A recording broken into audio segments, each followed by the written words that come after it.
Young tiger junior NTR చివరిగా చేసిన RRR cinema block buster hit అయింది. ప్రస్తుతానికి జూనియర్ ఎన్టీఆర్ దేవర సినిమా మీద తన ఫోకస్ అంతా పెట్టాడు. కొరటాల శివ దర్శకత్వంలో తెరకెక్కుతున్న దేవర సినిమా ఇంకా ఓ కొలిక్కి రాలేదు.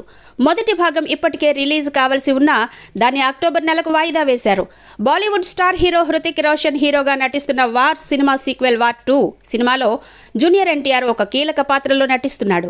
తాజాగా జూనియర్ ఆ సినిమా షూటింగ్ కోసం హైదరాబాద్ నుంచి ముంబై వెళ్లారు. Yash Raj films spy universe లో భాగంగా ఆ సినిమాని వార్ సినిమా డైరెక్టర్ చేసినటువంటి అయాన్ ముఖర్జీ డైరెక్ట్ చేస్తున్నాడు. ఇక ఈ సినిమాలో జూనియర్ ఎన్టీఆర్, హృతిక్ రోషన్ ఒకరితో ఒకరు పోరాడే పాత్రల్లో కనిపించబోతున్నారు.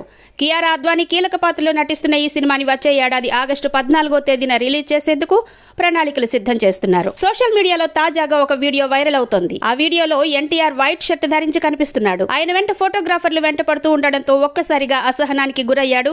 అంటూ ఎన్టీఆర్ అరుస్తూ ఉండడం కనిపిస్తోంది. వార్ మూవీ లుక్ బయటకు రావడంతో జూనియర్ వారిపై అసహనం వ్యక్తం చేసినట్టు తెలుస్తోంది. ఏ మాట కామాటే చెప్పుకోవాలి, లుక్ మాత్రం చాలా డిఫరెంట్ గా ఉంది.